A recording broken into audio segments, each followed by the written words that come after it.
Chief and Arbiter are making their way to Halo. The Shadow of Intent and Artas's fleet is carrying all the elite and human survivors, while Johnson brings in the Forward Unto Dawn to support the two Titans. Arbiter once again dedicates himself to the fight, declaring that he won't leave until the Flood have been exterminated, and Johnson and Cortana get a brief moment of banter, both happy to see each other again. Chief expertly pilots the Pelican down into a snowy ravine.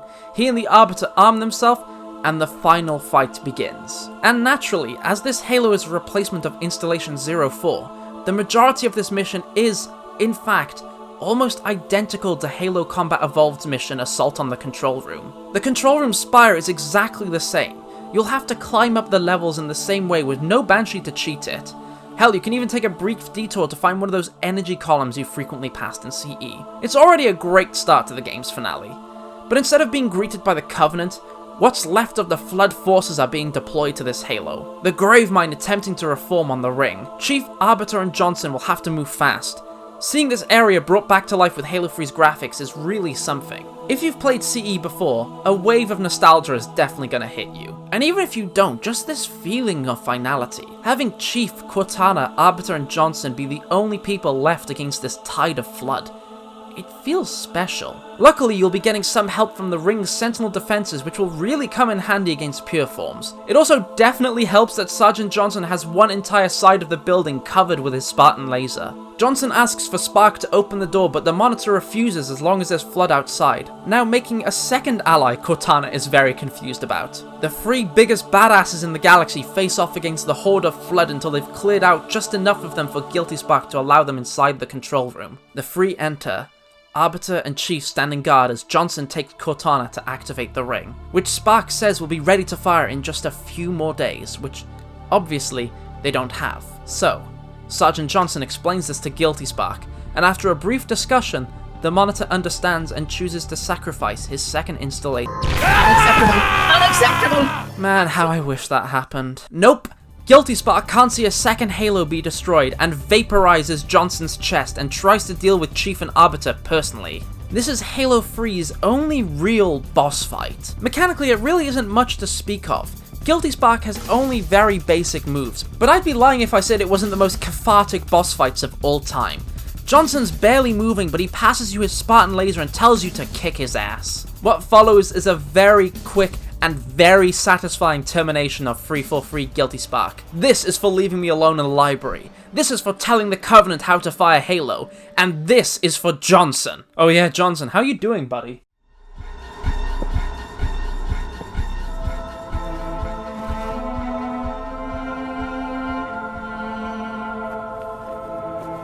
I'm getting you out of here. No, you're not. Don't let her go. Don't ever let her go. Send me out with a bang.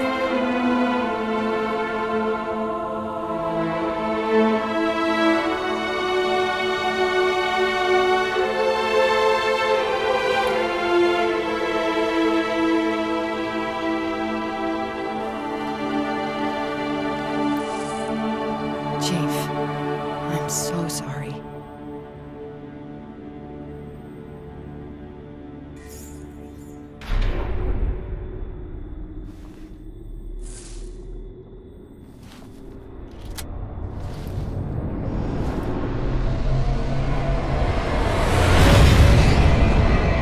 Halo is activated. Sergeant Johnson is gone. All that's left is to get Chief, Arbiter, and Cortana off the ring. Arbiter extends his condolences. You can see just how much respect he had for Johnson. He was the first human, after all, to offer Arbiter help. He was the unofficial ambassador between the two species, even keeping Chief from killing him and choosing to stay and fight with him for moments while Chief was elsewhere. It's a death that hurt everyone. To say it bums me out is an understatement. But Johnson has at least left behind the means for Chief and Arbiter to save themselves. A single Warthog lies at the exit of a Forerunner building, and the Forward Unto Dawn is a short drive away. So begins the trilogy's second and final Warthog run. It's probably one of the greatest moments in Halo's history. I don't think anyone could argue against that. You and the Arbiter, driving along a half-finished Halo that's blowing up around you as it's ready to fire, surrounded by flood and enemy sentinels, as a great rendition of the main theme plays? Divine. In my opinion, this is far superior to the first Warthog run. While I do love Combat Evolved's version, the obstacles in your way feel haphazardly placed and can stop the momentum of the run more frequently than you like. Some of you may argue that that's the point, but while I'm on a timer, I don't want to be slowing down to patiently weave my way through random structures. I'd argue Halo 3 handles this better because most of the time, if you screw up, you don't just bounce off the objects and slowly navigate around it. You die. I'd say slowing down the run is far more annoying than resetting the run, especially in a section which is meant to feel timed and urgent. And it definitely feels far more urgent and desperate in 3. The world is literally crumbling around you. Platforms fall into the abyss, massive columns come crashing down on unsuspecting flood. Everything is exploding. It really feels like the world is collapsing around you, and that's because it is. I really don't think words can do this part justice. Definitely not for the song. The Warthog Run rendition of the main theme might just be my favourite version of that classic tune. This is nothing short of the most epic ending any Halo game has ever given us, and it's a fitting finale to the trilogy. Chief drives for the Forward into Dawn, only just making the jump into her hangar. The gravity of the world nearly falling apart brings the Warthog on top of Chief and a Scorpion on top of Arbiter, but luckily the two make it out sharing a knowing nod with each other. Arbiter heads for the bridge, while Master Chief plugs Cortana into the ship. The engines fire up and the Dawn begins heading towards the portal. Chief nearly pulled out of the ship as the Halo fires behind him. He pulls himself back up though, and we get probably the most iconic visual of the franchise, the Halo erupting as Chief rises in front of it. Arbiter has reached the bridge and Chief places himself next to Cortana's terminal. If we don't make it, We'll make it. it's been an honor serving with you, John.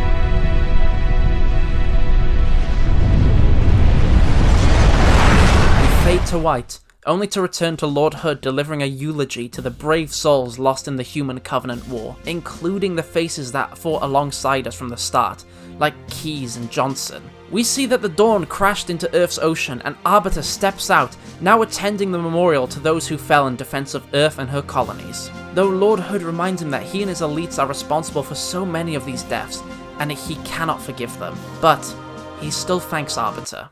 You have my thanks for standing by him to the end. Hard to believe he's dead. Were it so easy.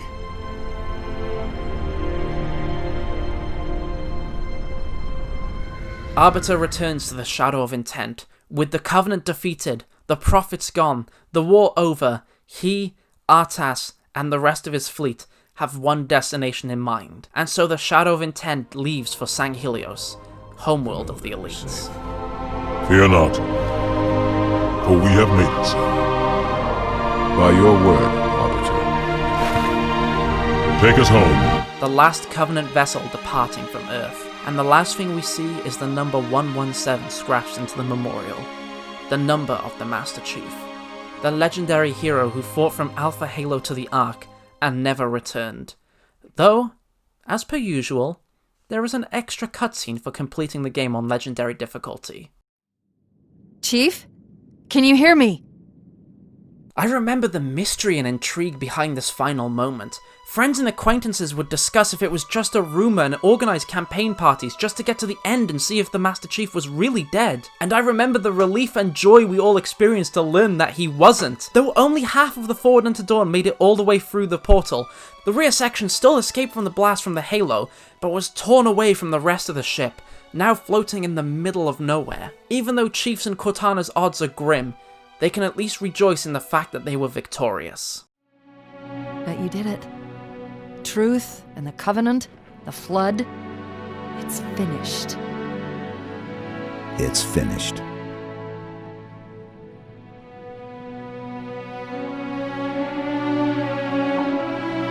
I'll drop a beacon, but it'll be a while before anyone finds us.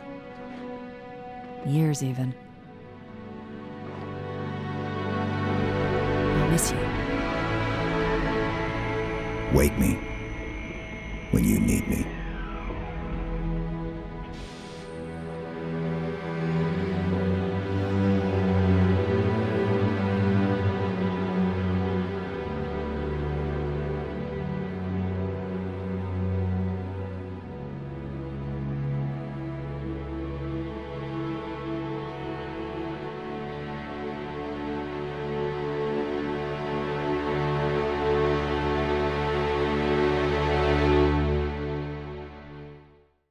And that's Halo 3. That's the end of the trilogy. That is, in my opinion, the greatest overall campaign experience in the entire series. And returning to it, my opinion hasn't soured. If anything, my love for the game has only grown now that I've taken a critical look at it. It's not flawless, that's for certain, but what game is? Yes, there are parts that definitely could have been improved or should have been cut, but they really don't bring down the overall experience. Halo 3 at its worst only offers a mild, temporary annoyance, but at its best, the game offers some of the most memorable, heart-pounding, spine-chilling, compelling, and just fun sections of the series. Sure, plenty of games do some things better than Halo 3. Combat Evolved definitely has the more open levels and far more refined sandbox. Halo 2 definitely has the more emotional and overall better story and dialogue. Reach and 4 may have better emotional moments, and 5... yeah, most may have Halo 3 beat in one or two departments, but Halo 3 completely cleans up with everything it does better than them. I really don't think there is a single game that does more things better than Halo 3. I honestly think there are more modern games using better technology that don't look as good as Halo 3. Halo 3 had a wonderful and simplistic art style, shapes were smooth, weapons and armor immediately distinct and recognizable. It's so good! Now, like I said, the overall story isn't as great as Halo 2's. Halo 2 managed to have an emotional story without relying on character deaths and told a fantastic story from two sides of the war with themes on religion and whatnot. I've gone over all that in its own video. Halo 2 has definitely got the stronger characters as well. I'd argue that most characters are in some way dumbed down in Halo 3. Gravemind goes from an evil poet to a screaming tapeworm. Artas goes from a badass who's always at your side to a badass relegated to cutscenes. Truth goes from a conniving bastard to a megalomaniacal genocide man number 312. I would argue though that some characters are improved, and that's definitely going to be something people will disagree with, but I think Chief and Cortana are stronger characters in 3, if only because they were pretty weak in 2. Someone's definitely asking how Cortana was improved if she only said cryptic stuff throughout most of the campaign, and only finally had something to do in the latter half of the penultimate mission and the final mission. But the entirety of getting humanity to the Ark was Cortana's doing. She even managed to trick the Flood into going to the Ark in order to exterminate them. She was active even while she wasn't with the Chief, and her rising back to how she was and overcoming the corruption of the Gravemind I think just speaks to the strength of her character. She overcomes a massive trial that I don't think the other games even compare to with what Cortana's done. Despite her awful dialogue at the time, I do think Keyes was an improvement over Halo 2 too. In Halo 2, I couldn't really describe her as much beyond the captain of In Amber Clad and daughter of Jacob Keyes. Her actions essentially revolved around copying what her father did in Halo 2. But in Halo 3, she's the first human to make the call to go to the Ark. A good number of plans put in place to stop Truth are hers, and yes, she runs in by herself with no support to rescue Johnson, but Truth was literally just about to activate the rings. If she wasted any time, he could have already started the process and who knows, maybe he would have won. Her sacrifice wasn't meaningless and I don't think it was stupid. And honestly, Keyes will be missed. Speaking of character deaths, Johnson's ruined me. Even to this day, it's hard to believe he's actually gone. Halo 2 really cemented what a badass he is, and he's just as good in Halo 3, delivering plenty of memorable lines and often having the shining moments of many of the missions. But to see him go was a damn shame though. He at least gave one hell of a final line. Speaking of which, 343 Guilty Spark, that little bastard. Honestly, this is my favourite version of the character.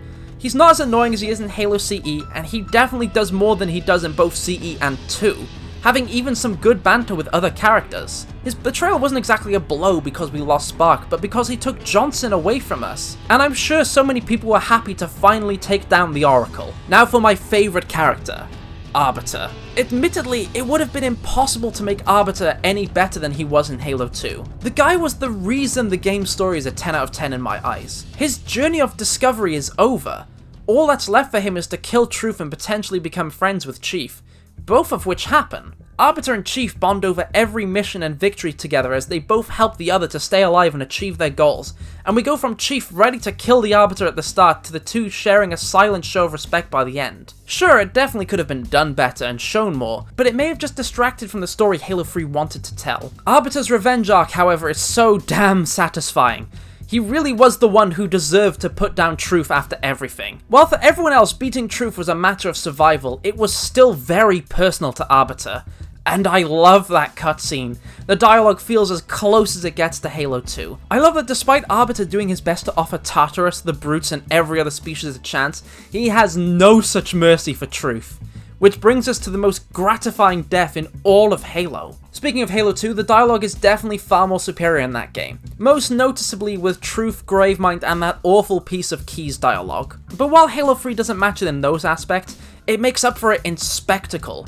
The Human Covenant War has never felt bigger, and each mission really shows just how desperate humanity has gotten and how much of a threat the Covenant pose. The Covies are once again a fantastic enemy, incredibly fun and fair to fight, and the new additions with the multiple new brute ranks, weapons, and vehicles really shake up things with the gameplay. While they are essentially elite surrogates, and many brutes do play roles similar to the elites of old, they clearly occupy that space in a way that only the brutes could. In a previous game, if you encounter the stealth elite, there'd likely be only a few, and only one or two of them may have an energy sword, meaning they'd try to get as close to you as quick as possible to finish you off. Brute Stalkers instead come in far higher numbers with radar jamming equipment, flame grenades, and weapons such as the Spiker and Mauler, aiming to confuse and overwhelm you rather than perform a precision strike. Plus, of course, they're all likely to berserk. Though I admit the elites are my favourite species, I prefer their lore, I'd happily say in later installments they're far superior, I think I'm actually gonna say, and I can't believe this, that Halo 3's brutes are better to fight against than Halo CE and Halo 2's elites. Okay, I know, even I want to hurt myself for that, but just hear me out for a second. I do love the elites of the previous installments. Mechanically they're sound. Not even that, they're damn near perfect. They're exactly what the Covenant needed leading their forces. A big scary alien using the shields and weapons equatable to what you have, and making smart choices on when to flee and when to attack. It's just the mechanics of Halo 3 and the characteristics of the brutes help elevate the species. Not only do they come equipped with their own distinct weapons that are often weird and unorthodox, but their usage of equipment, the fact they will follow a pack mentality, the berserking, the fact that they can neatly occupy the same role as the elites is good enough. But they have so many little additions that just gives us so much more to play with. Yeah, they're not as smart as elites, but it always feels like there's more brutes to assist each other. So even though they're being stupid, they'll at least pose a threat to you with their numbers. One elite is going to pose a difficult fight as it weaves between cover, recharging their shields and staying back.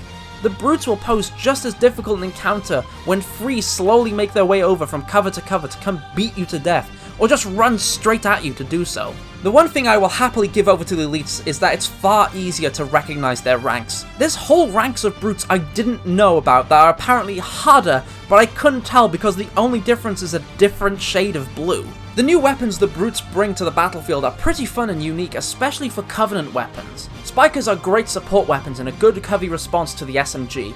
Maulers are super strange shotgun pistols that shred through anything when dual wielded.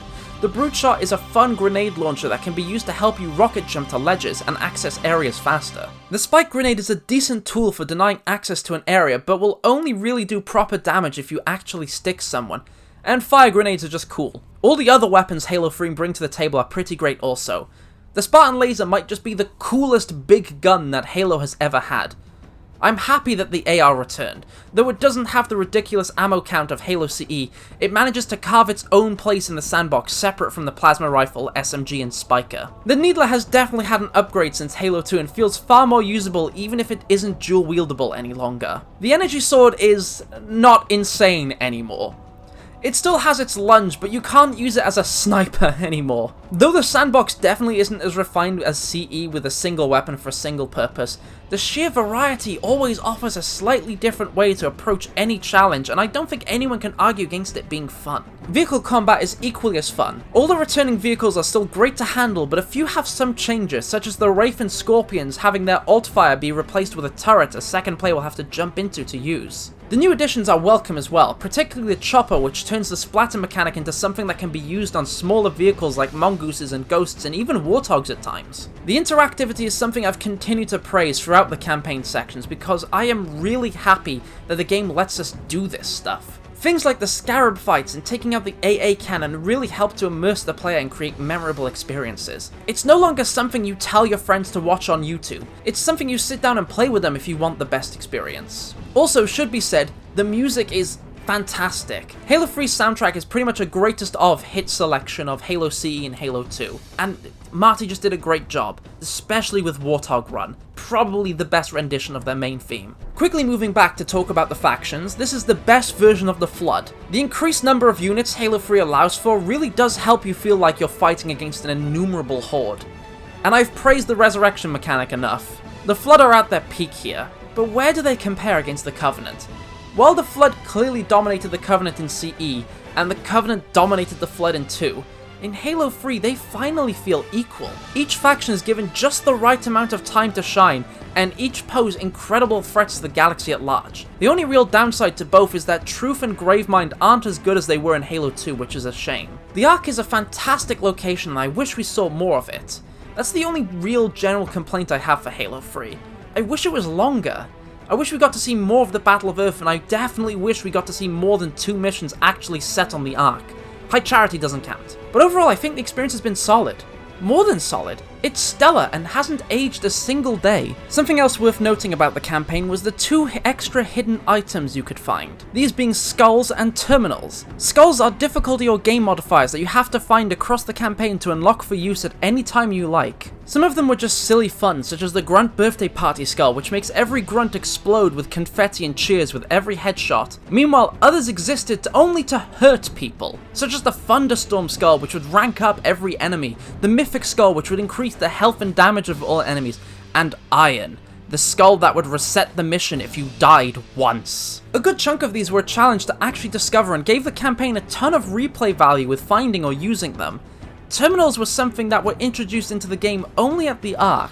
If you travelled off the path, you could find these strange Forerunner machines, and if you activated them, it would actually give you information about the Forerunner Flood War from the perspective of the Forerunners themselves. This was unprecedented at the time. This was the first real glimpse into Forerunner society, and even gave us Forerunner characters such as the Didact, the Librarian, Mendicant Bias, and Offensive Bias. It makes an ancient war, which was originally just the dressing for the Human Covenant War, feel that bit more personal. The Forerunners now had a face. Yes, it was just a face of text, but my heart really went out to Didact, who refused to activate the halos until his wife was rescued. But he was forced to do so anyway, knowing that if he didn't, all would be lost. There's also a whole secondary level to Halo 3 story that ties into the character of Mendicant Bias. He's apparently been leading you through the Ark, all to atone for the sins of betraying the Forerunners. You can see him chat to you on the side, hidden away in the code. He's always there, always watching. I feel like I'm rambling now and the video is falling apart, so I'll move on from the campaign. I really do hope that I've managed to convey just how much I love this campaign and maybe even sway some opinions. If not, then fair enough, you're allowed to be wrong. The multiplayer for Halo 3 was perfect in my opinion. It took Halo 2's fluid and enjoyable style and made it a bit easier to approach, a bit more casual, which is definitely a good thing. For a start, most games would immediately start you with the assault rifle instead of a battle rifle, which immediately made for a more casual experience and meant you didn't have hyper-accurate gods immediately sniping you out of spawn starting with a hit-scan weapon. Speaking of hit-scan, as I said in the campaign sections, nearly every weapon is projectile-based now, which made the use of the battle rifle and carbines require a little more effort. Not only that, but I believe it impacted level design, also in a positive way. You wouldn't have to clutter levels with cover that exists only to protect people from BR players handing out death sentences. Though, of course, while on the surface Halo 3 offered a more casual experience, there were game types and playlists for a more competitive option, some of which would start out with the BR. So now you had 2 sections of multiplayer: social, where you could take it easy, and ranked, where you'd be going hard to level up and test your skill. And leveling up really meant something in Halo 3, because that was the main way to unlock new armor for your multiplayer Spartans and Elites. Halo 3 was the game that started Spartan and Elite customization, and in my opinion had the best system for unlocking armor. Everything was tied to an actual achievement. Something that feels missing from most modern games is that awe you get when you look at someone else in a cool piece of armor. A lot of people now, if you see someone with high level gear, you can usually assume that guy is just lucky or saved up his credits or real world money. In Halo 3, if you saw someone rocking EOD, you knew they beat the campaign on Legendary. If you saw someone with Hayabusa, you know they found all the skulls. If they had security, you knew this guy had been playing for a while. And of course, there was the legendary Recon armor. The armor that only Bungie employees got to wear and would occasionally hand out to esteemed members of the community. And apparently to someone who managed to ricochet a sniper round and headshot themselves allegedly. Bungie really did give back to the community in this game. offering double experience weekend playlists with a rotation of weird, wacky, or unique game types that would appear for the weekend and then disappear, only to return when the rotation had cycled around. The most famous of these modes in this playlist was definitely Infection. If you've played Halo multiplayer at all, then this mode needs no introduction, but for those who don't know, Infection was a game type where two teams would face off against each other, the Survivors and the Infected. Infected would usually spawn with low health and only swords, but if they managed to kill a survivor, they would join the ranks of the Infected. It was a tense and chaotic game type, and it's created so many good memories for me. All of these game types have. And it helps that Halo 3 has some phenomenal maps. Valhalla was a great reimagining of Blood Gulch. Epitaph is an underrated and seriously great small arena map, and I don't need to say anything about Guardian. Guardian is just great. Halo 3 was my first real dive into the world of online player, and it was magical. I have so many fond memories of playing this game online, and I made so many friends through it. This was the party game of 2007 and beyond. This was the game you ran home with friends after school to go play. This is where you had fun on Action Sack or Infection, or you really tried to unlock armors before your friends did, or help them unlock armors. I owe a lot to Halo 3 and its multiplayer, and I have to thank it. It's done a lot for me. And something else that you'd bring your friends home to play was custom games. Custom games was a private lobby where you could invite your friends and recent players to join a game where the host would get full control over what game type and map the lobby was gonna play. Not only that, but it allowed for so much customization of the game modes built into Halo 3 that it changed the whole experience. Nowhere is this more evident than Griffball. A mode loosely based off the Halo Machinima series Red vs. Blue, Griffball is a twist on the standard assault mode. Instead of navigating the standard maps with the usual weapons and items ready to be used and grabbing the bomb and waiting patiently as it slowly sets up in the enemy base, Griffball has two teams all spawn in an arena with gravity hammers and energy swords, and it has them run to grab the bomb at the center of the map and into the enemy goal to immediately detonate the bomb. It was basically Halo 3's explosive version of American football. And it was great to grab a group of friends and play a few Griffball sessions in customs. But what also helped make custom games so much better was Forge Mode.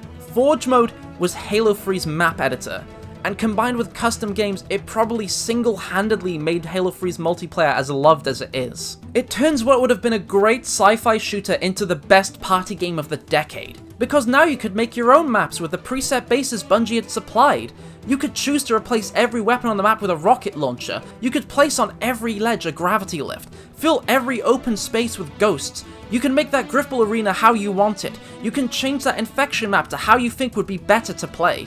And people did some incredible stuff with the combination of custom games and Forge. And Forge and custom games definitely got the push they deserve with the DLC. Halo 3 did indeed have DLC, and as it was expected for a shooter in the late 2000s, it was all map packs. These map packs introduced some really fun new maps and some great remakes of old classics. Blackout is my preferred version of Lockout.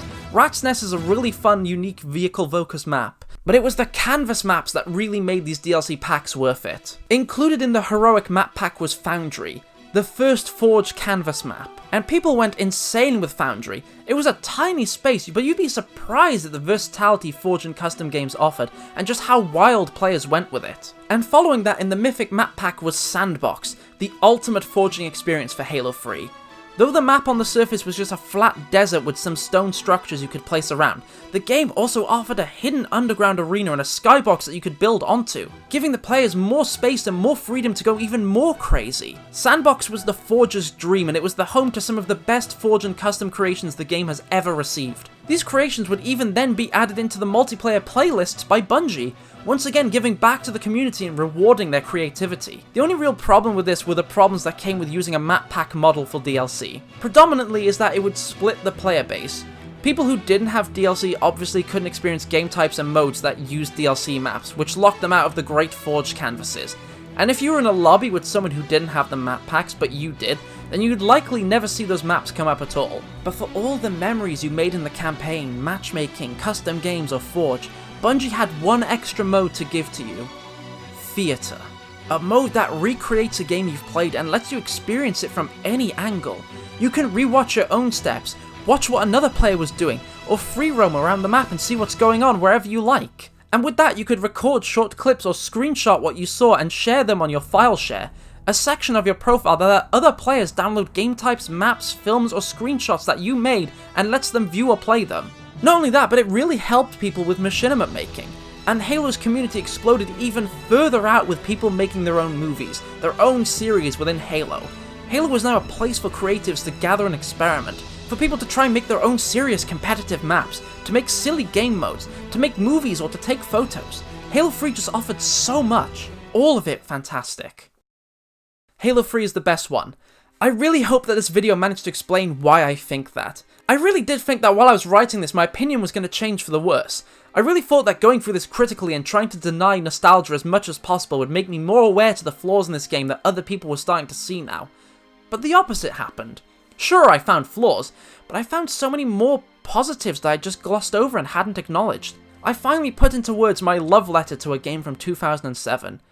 I don't know why this hate's popping up for this game now, but of course, people will always like and dislike other things, and far be it from me to tell you to change your opinion because I think it should be one way. But perhaps this video has swayed someone who thought the game was bad. Perhaps it neatly explained why the game was so well loved to someone who was genuinely curious. Perhaps it worded thoughts and feelings someone had but just didn't know how to get out. It gave the community the tools to keep the game's lifespan going for however long they wanted.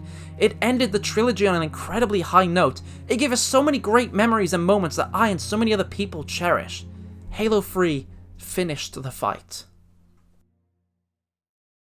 Wow, I can't believe it's finally over. All the Halo 3 videos are out, and it has been, honestly, kind of a difficult video to make. Pretty much anything that could have gone wrong went wrong. But thankfully, it's all done. My ramble and dedication to this game, it's finally out. And I want to thank everyone for getting through all these videos. If you have, it means a lot to me. And thank you to Kyba and Saw244 for donating on Patreon. And I guess next is going to be Halo Wars. That's going to be definitely pretty interesting to talk about. I've got a bit of history with that one. So, I'll see you all then. Hope you have a good time. See ya.